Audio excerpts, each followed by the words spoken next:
Welcome to Built to Win, the podcast created to help you level up your business game by developing a success mindset made for the long run. In this episode, Neora founder Jeff Olson and President Amber Olson Rourke dive into the power of reflection. Although this is a time of year when most people are looking at what they'd like to accomplish in the coming year, Jeff and Amber explain the important role that reflection plays in that planning process. They'll look at how reviewing your progress can help shape your goals for the coming year and discuss why this practice contributes to greater success. Hello, everyone, and welcome to Built to Win. This is the time of year where a lot of us think about the next year, and we are talking today about reflections. I'm Amber Olson Rourke, and one of the hosts of Built to Win. I'm joined by my dad and also the CEO of Neora, Jeff Olson. So this is a fun topic to discuss as coworkers, as relatives, because reflection really is all-encompassing. So we're talking about it as from a business perspective, but what I've really found is that when you reflect on one area of your life, it's, every area bleeds into another area. So I really like to think of reflection as holistically reflecting back. And I really believe that reflection is really key to do before you jump into planning, right? You're going to hear a lot over this next 30 days as we head into the new year about goal setting, about what are your goals for the next year? What are you going to accomplish? And sometimes we as humans, we skip from doing what we're doing straight into looking ahead and not spending that time to really sit and reflect on the prior year or to reflect on different areas of our life. And I've noticed in my own journey when I've added the power of reflection as a part of my goal setting process, it has absolutely made it a much richer and much more meaningful experience. So that's what we're going to be talking about today.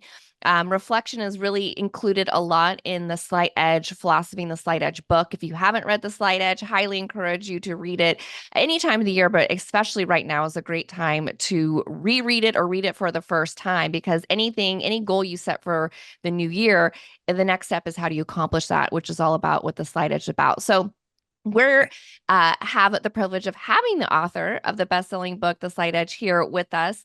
And he is going to share how he really discovered that reflection is a key part of the goal setting process and just a key part of living a fulfilled life. So, Jeff, for you, why have you found reflection to be really important as a part of the goal setting process? Okay, well, first of all, I know we're in the middle of the holiday season, and that is the season for reflection. And so I hope you're enjoying that part of it, enjoying your friends, family, neighbors, loved ones. With that said, I'm glad you brought up the book Slight Edge, Amber. In that book, chapter 14 starts at page 208 and goes to page 216.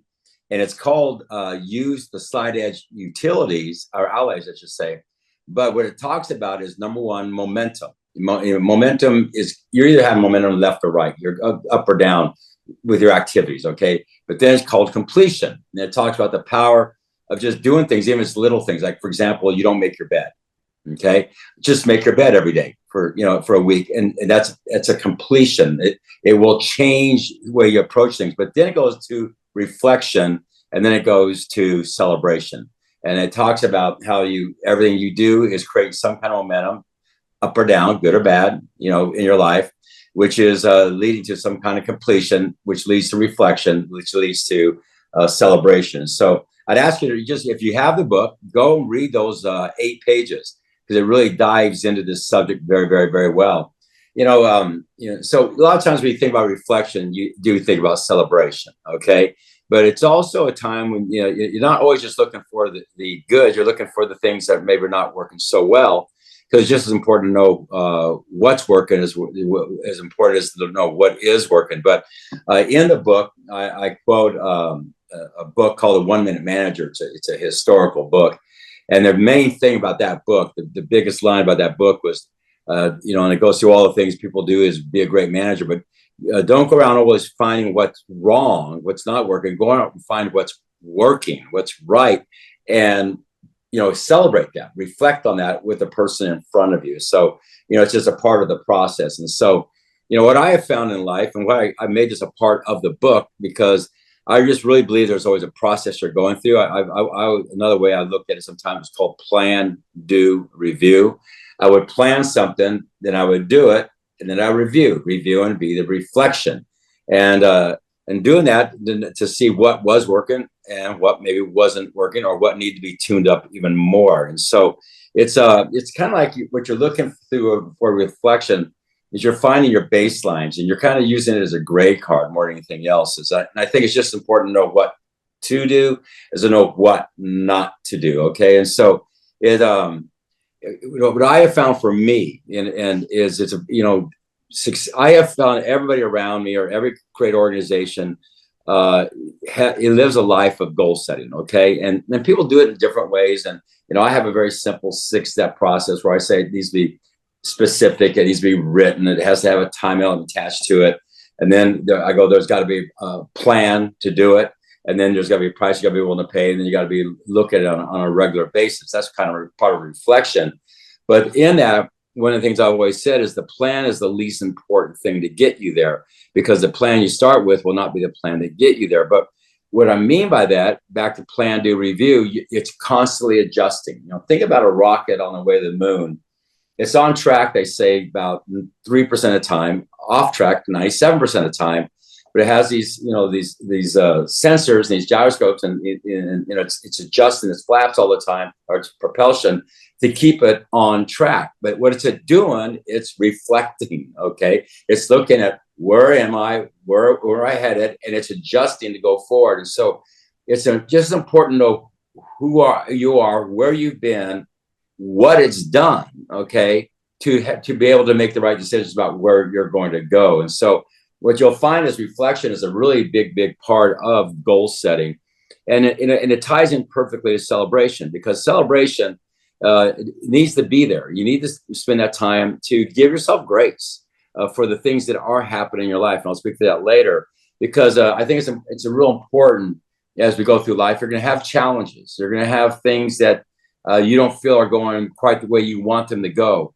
And a lot of times what you need to do is in taking inventory, and that's another way of reflecting, but to celebrate the things that have worked for you in life. Because a lot of times we have a tendency to focus on those things that are not, and forget about the things that we've done that make us a great person, and lean into those things and draw energy for them, grab power for them. So you really can't have celebration without reflection. They go together. And I think they're very, very, very important for you to have. And so I'm glad we're talking about this. It was an important chapter in the book. I think it's often overlooked. It's kind of like we just think, okay, of course there's momentum, but think about the momentum that you're creating in your life. Well, of course, of course there's completion. Well, think about what's being completed, not being completed, and how are maybe even little things getting away with your life. And without momentum and completion, you can't have reflection. And so, of course, we reflect, but how are you reflecting? And that leads to celebration. Are you really spending the time to give yourself grace to celebrate? So the book was that chapter was dedicated to it. And it's chapter 14 after a lot of the principles of how the slight edge works for you. But in doing so, we thought it was real important, I did at least, that we cover these 4 things, because that is part of the process of reflection more than anything else. Yeah, I love that. And I love that you taught me that, because it's been ingrained in me, and I find it really valuable. I did an prior episode with Damon, my husband. We talked about how we kind of implement some of this for ourselves and our family. We actually just did a whole day of this past weekend, as it is that time of year. And we always start with the reflection part first in each category of our life. And we look at, what did we say? What are the habits and things that we said we were going to focus on this year? And what are the areas where, you find some that you're like, wow, I really missed the ball on that one. I didn't make quite a lot of progress. But then you start asking, why? Was I not setting my schedule up to help, to set me up for success? Do I need to, if this is really still important to me, what do I need to change to be able to make it actually happen? And that is the power of reflection, is you can just have that moment to sit there and really think about what didn't work and why, so that you can help course correct, like the rocket. Okay, what do I need to change to be able to get myself on track with that habit? And then you also see some areas like, wow, I've come so far this year in this area, this habit, this goal that I was working towards. It was funny because one of the ones that I had last year was to start this podcast. So here we are a year later, and it was great looking at it and seeing it written on paper and coming to fruition. So I think the reflection part is really key, because if we just jump into, okay, let me set goals, and not seeing, well, where did we have wins and where did we have struggles from the prior year with what we said we were going to do, it's very hard to course correct and to get those fine tunings. And I find that those fine tunings really make a huge difference in your ability to actually make progress year over year. So when we talk about reflection, what are some categories in your life that you like to reflect on? I know that you really believe that everything affects everything else. And so what are some of the categories that when you sit down and you are at the end of the year that you look at and reflect on? Okay. I'm glad you said what you just said about reflecting back, because it drives home an important point, is because if you don't have a plan, you don't have something to reflect against. And if you find yourself constantly, having the same, thinking back about, well, this didn't happen, this is not working in my life, and it's constantly happening, look and see what your goals were around that you're set. Now, if you didn't have anything, you don't have a baseline. Okay. And so that's one thing that Amber and Damon are doing, is these things are not just floating around their heads. They sit down, they write these things down, and they look at them, a year later. But I'm sure they're looking at them consistently over the year. But there's always, especially this time of year, that annual checkup. Okay, we'll call it that. So that leads to what I think is the most important thing before I get into categories is lists. Without lists, I don't have anything to reflect on. Okay, now I'm just leaning on my memory. And there's really no structure to it. And so I make lists. And so if you look, I have separate tablets. And I have one for health. I have one for spirituality. I have one for business. I have one, probably one of my funnest ones, called life. And in that one, I just actually write down, like, for example, friends. Who are the friends I really want to spend more time with? Okay. Things to do. What are the things that I'm not doing that I want to start doing more of? Things to accomplish. What are things that I've always been talking about accomplishing, I want to accomplish, and I write them down. And here's what I'll tell you, always when I reflect, I've done way less than when I was motivated and wrote them down. So when you're writing things down, it's great, because it's really inspiring. You're kind of writing out your life. I'm health, I'm going to weigh this much. My body fat's going to be this. I'm going to work out this many days of the year. I'm going to eat this kind of food. I'm going to have this kind of blood work. Whatever your things are, but you got to have your measurements. Okay. Over there, spiritual, what books I'm going to read, what kind of my affirmation, what's going to be prayers, what's my spiritual work I'm going to do, my energy work I'm going to do, what is that? And you write them down, and then, especially I do my life one, these are the friends I'm going to work on, these are the places I'm going to go, these things I want to accomplish, these are the things that will find me happiness, here's what I want to do with family, all those kind of things. And I always bite off more than I chew. Okay. But that's part of the process. And so what happens to me the next time I go to write those down, I'm probably a little bit more, in tune to them. And I'm focusing a little bit better on how to do them. Okay. But it's a big part of it. So for me, again, before I go to these categories, it's like health is a big one for me. And like I just went to some of the things, but I actually write down how many days a year I'm going to work out.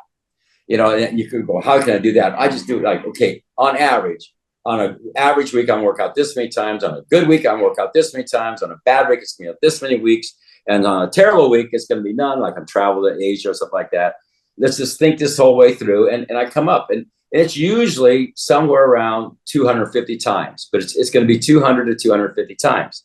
And then I just put an X in my calendar every time I work out. Okay.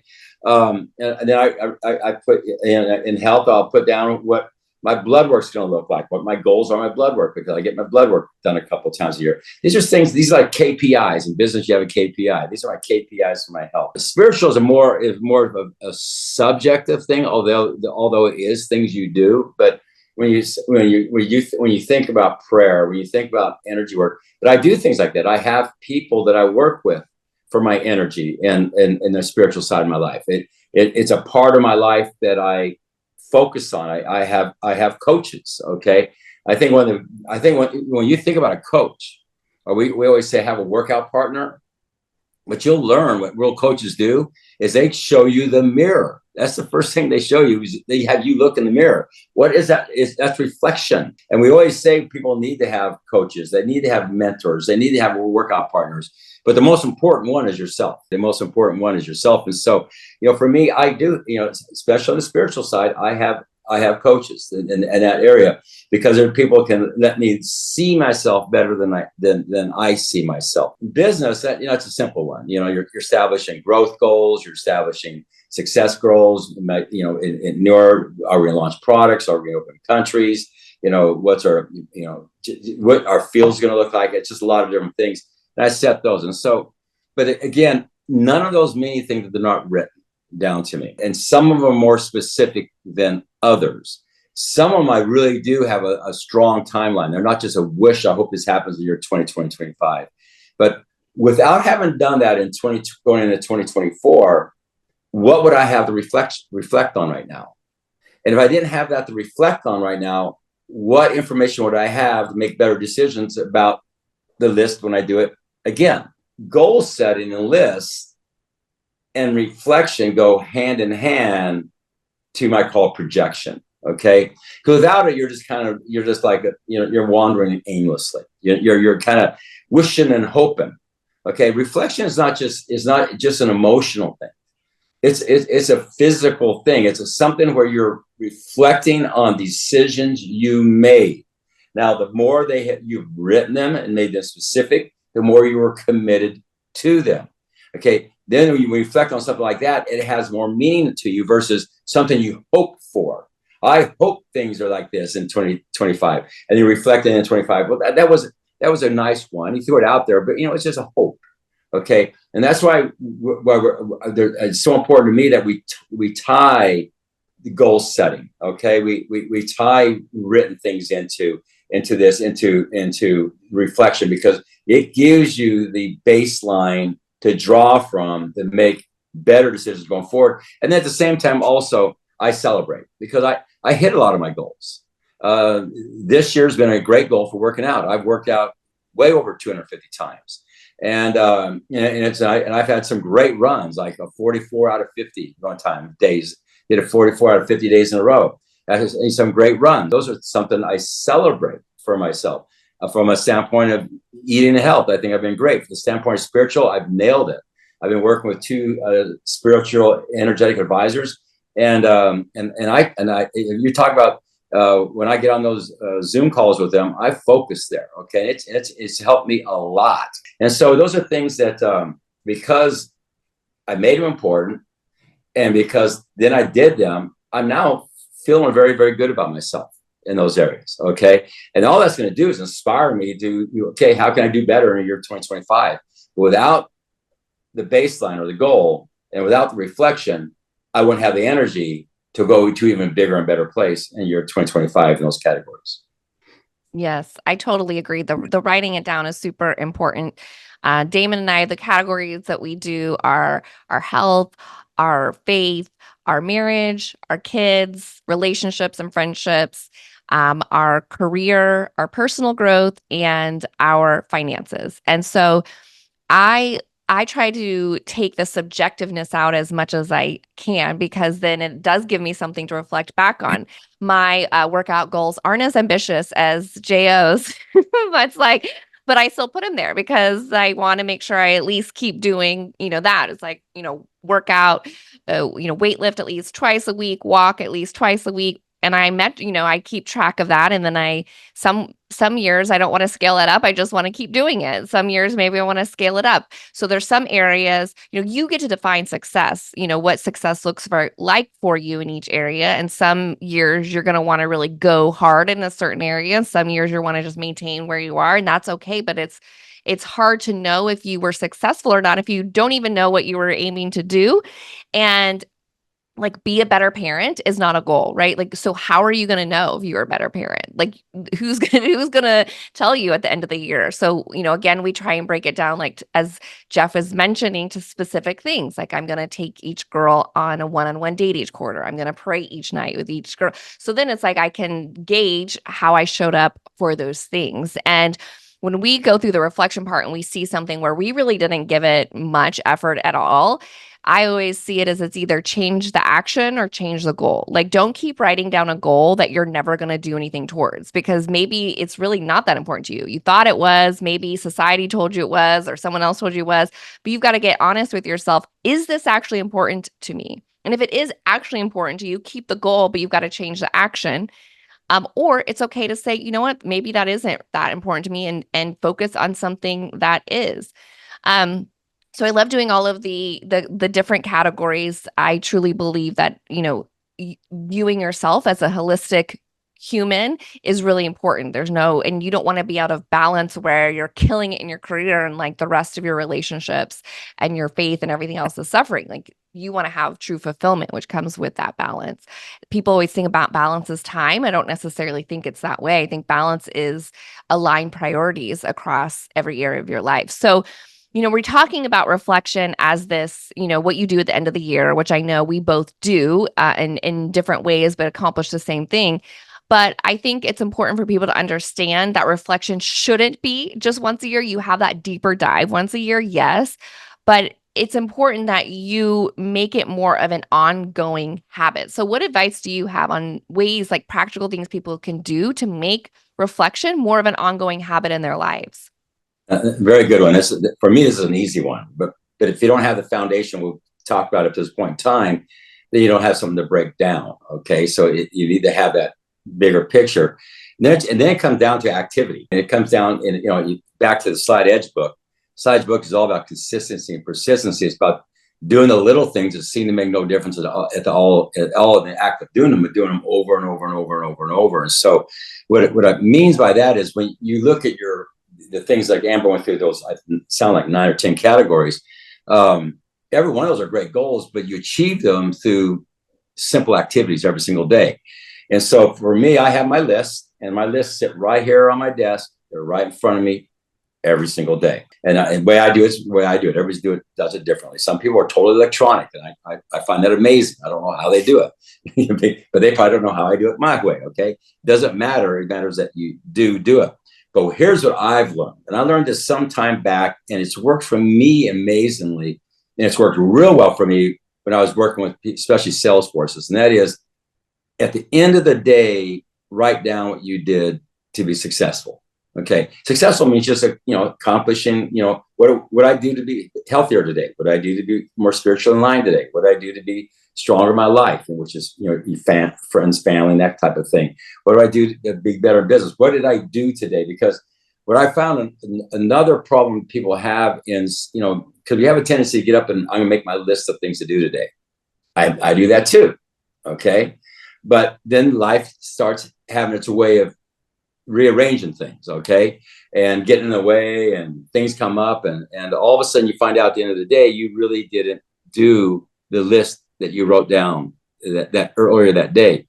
And so what I started doing is although I made the list, I started writing out at the end of the day what I did to be successful. And it was really interesting. I mean, I swear to any of you, just do this for a week, do it for 2 weeks, do it for 30 days, and it's going to change you dramatically, because what you do is you will start realizing that what you do is not in alignment with what you want as much as you thought. It's in alignment with some, but not as much as it could have been. That you're really underreaching your goals, which is when you're underreaching your goals, you're underreaching your dreams, you're underreaching your aspirations, okay?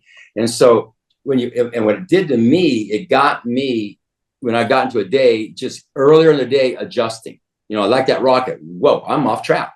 I'm not gonna let this get in the way. And I would make decisions that are more in alignment with my goals, with my list. And it just made me start making quicker decisions during the day, so that when I got to that mirror, which is the reflection, think of that pad. Anybody knows me knows I carry around a 3x5 index card with me everywhere I go. Okay, and I'm always writing on it. On the back side is where I'm writing down things I did. On the front side, and write down things I do, and I constantly do that. And I have them all stacked up. I have them stacked up right here, and I have that list. And because sometimes because I date them all, and sometimes I just go back to use them to find out things are going on as I, to a certain degree, reflect them back. But the main thing for me, what it did is it shifted my awareness of what I'm doing, that it's in alignment with what I wanting versus what's happening. Okay. And that's a big thing. And so that one simple thing for me, Amber, is that it's been my rocket ship guider. You know, the thing that's kept me on track when life is trying to get you off track, you know, 97% of the time, and I'm trying to stay on track. Is that one? It's not necessarily writing down at the end of the day is great, but it's what it did to my mind, so that I looked at things differently the next day. Is what it did more than anything else. Yes, I love that. And there's lots of scientific research around what that'll do to your brain. I think they talked about some of that in the Gap and Gain book, and they tell you at the end of the day to write down what are the wins that you created in those categories. Is a similar concept of what that will do for you. I think it's really powerful. I think also that you can. I would encourage you to find kind of a repeatable time you can do things, because if you just leave it up to chance, it becomes harder. So if you're going to do that, right before bed, or maybe you're going to do it, right when you get home before you cook dinner, or if you have some kind of pattern in your life, pick a time, because it doesn't take very long, right? It's a slight edge thing, right? It takes you maybe a few minutes. The key is consistency. So find a consistent time that you can do that. I also like, for me, I like doing, in addition to that, a weekly kind of reflection as I plan the next week. So every Friday, I look at, okay, what did I need to accomplish this week? What did I accomplish? What didn't I accomplish? And then that allows me to set up my planning for the next week. So I look at my calendar, I start blocking off time to, setting myself up for success, right? The more you leave to chance, the more things aren't going to happen. So if I can look at my calendar and say, oh man, I only got one workout in this week. Okay, let me block out times that I'm going to do that twice, next week. Or, I really wanted to move that project forward, which is important for my career. I only made a little bit of progress. Well, let me block out some time. And this is something I do every single Friday, right? So it becomes a part of your routine. So building in things like this daily kind of check-in or a weekly planning review, these are things that just start becoming a part of how you operate. And over time, you don't even really have to think about doing them, right? Like it's second nature to that is how you operate. So are there any other things for you, Jeff, of how you personally kind of keep reflection as a part of just who you are, as a part of your state of being, or, maybe as life happens, things that you do to remind yourself to get into reflection? I think one of the most important things I learned, Amber, you got to understand to a certain degree, your brain, your subconscious brain is they call it your negative subconscious, and it's very, very powerful. Okay. And if left uncontrolled, it will actually become more powerful in your positive brain, and that's why people have to really focus on what they let in, because you have a tendency to go towards the negative side. It's human nature. So if you're doing that, it's not that there's anything wrong with you. You're just kind of being normal. But what successful people do is they focus on positive things and kind of and repel the negative things. And I say that to say this is, so reflection, a lot of times you're looking back, you have a tendency to be in beating yourself up. And this is one of the most important things that I learned in reflection, and that's helped me so much, is I would be looking back and maybe, woe is me. Why did that happen? Why couldn't it have been better? Kind of the beating yourself up process. Okay. Which to a certain degree, something you got to go through. It's kind of weeding your garden and deal with the truths and that type of thing. But what I really learned through the thing, and this has really helped me the most with turning reflection into celebration and going forward, is I started I just realized that there is a certain harmony in life. You know, in physics, there's for every positive action, there's an equal and powerful negative reaction. It's physics, okay? It's been going on for billions of years, okay? It's just how things work. Well, same thing in life. You can't know good without knowing bad. You can't know happiness without knowing sad. You can't know love without understanding or feeling hate, okay, to a certain degree. And so when you're experiencing those negative things, reflecting on something negative, I now see that as this is me experiencing that so that I will appreciate happiness, love, you know, up better when I experience it, because it will. Life is an ebb and flows, okay? And so what I've done on reflection is no matter what I'm reflecting, of course I'm reflecting on something that is great, that's good, it's inspiring, but life is a bunch of ups and downs. There is no straight line up. So there's no way that you have a reflection that doesn't have negativity associated. It just doesn't. And whether it's in my physical health side or my spiritual side, my family side, my business side, whatever it might be, okay, there's going to be those downs. And so what I learned to do is appreciate them for what they are giving me as a blessing, to appreciate more the other side, because there is another side. There's always another side. And so in doing so, it made me lean into the good and bad and indifferent more, which has made me be more truthful to what's really going on, but it also didn't become something that hindered me. That basically stalled me from going forward. It became something I go, okay, this is part of the process. You know, I can't know the good side without having experienced the bad side. And so absorb it, be a part of it, reflect on it, and let's go forward. Okay. So, that was probably the biggest lesson. It freed me up. And this was decades ago, but I remember the moment, I remember that moment to this day. I remember where I was standing the day it hit me. Okay. And it's from then on, it's been, people know me, know I pretty much don't cow down. If there's something going on that's tough, I take it on. And it's not because I handle toughness well. I just say this is part of the process.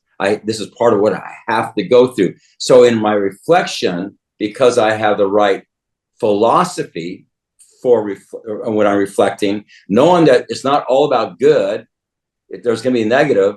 The good things just motivate you, but the negative things actually in a funny way empower me. And when you do that, then reflection becomes this really powerful. So I think a lot of times people don't want to reflect because they go, whoa, I want to just move forward. I don't want to look back. Yeah. Okay? No, backwards is where all your knowledge is at. It's where all your wisdom comes from. It's where all your experience lives, good, bad, or indifferent. Okay. So you need to lean into it because it is who you are. So you can do what? Reflect on it and do what? Make better decisions going forward. It's that simple. So that has been the most powerful thing that I've ever adjusted to my life. That's made me much easier for me to go through things good, bad, or different in life.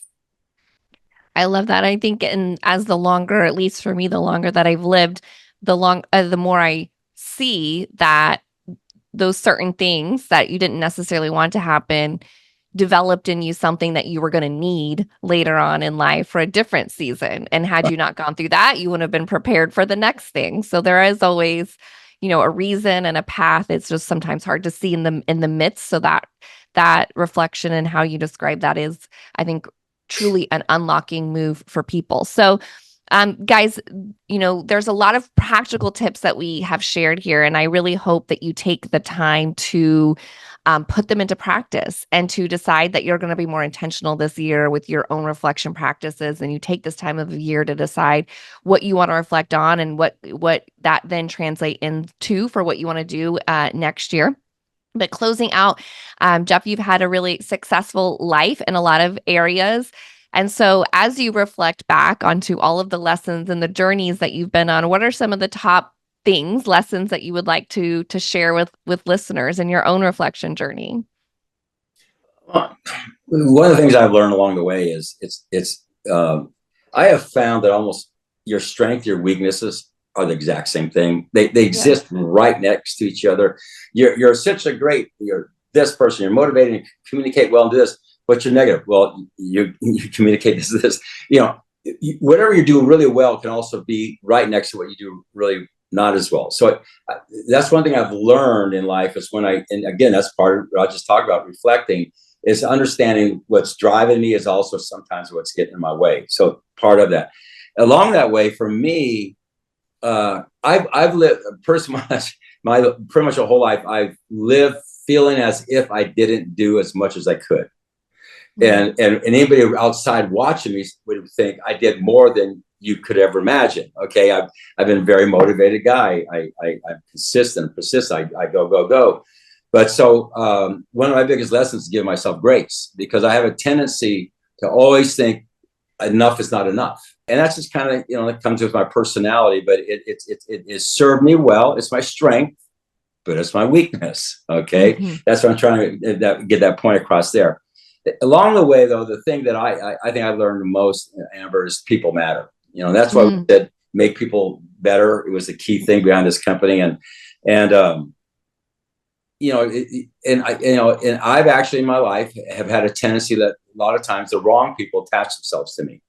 That is very true. Business, in business, in my personal life, not really. Okay, but in business, and I've had to learn to hold people around me to a higher standard, because I am a giver, and givers can be taken, but again, without having had life's experiences, good or bad, and reflecting on those, I couldn't learn from those things, make better decisions going forward. Okay, so what that's done, my awareness is up significantly. I've learned from that tremendously, and so, but I could not use these next two lines and say what I've learned from my past, because these are two things that just sit in my head all the time, and I've said it thousands of times. Anybody knows me, knows I'll say successful people do what unsuccessful people are not willing to do. I'm constantly reflecting on, am I doing that? Am I doing what other people are not willing to do? Because I find that I'm now moving myself towards leadership. I'm living at my highest being. The other one I always say is quit wanting what you don't want. Yeah.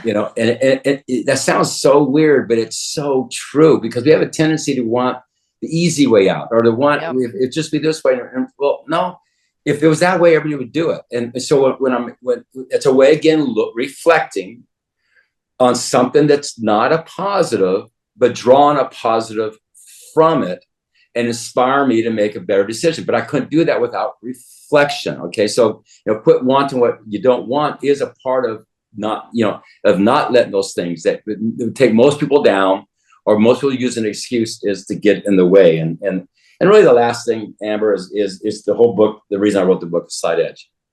I just believe in consistent, persistent actions over a long period of time with a good attitude. It's that simple, and if you can do that, I don't care who you are, you can make it happen. It's not about quantum leap. It's not about magical things. It's not about big things. Most things you have to do to be successful in life are easy to do. They're just as easy not to do.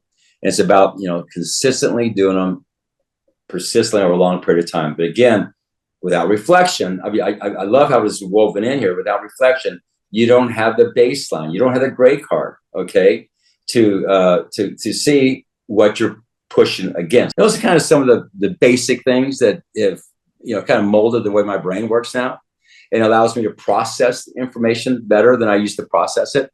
And it all comes, again, as part of the reflection process. Well, awesome. Well, thank you for sharing all of that wisdom. As you guys go into your planning phases, there's lots of other great episodes that we recorded throughout this year that you can go back and reference. Jeff has done multiple on the slight edge principle, which is really key.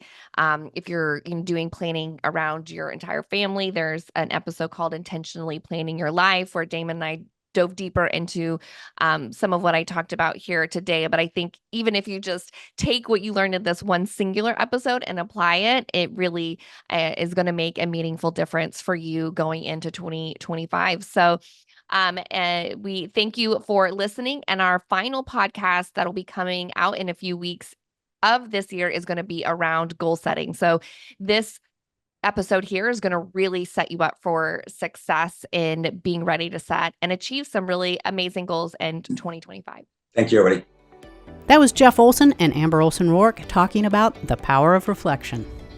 We hope you've enjoyed this episode, and if you learned something from it, please share it with a friend or colleague who you think would also benefit. And if you're new to Built to Win, we invite you to go back and listen to our story from the beginning. You can find us wherever you download your favorite podcasts. And while you're there, please rate us and leave a review to let us know what you think of the show.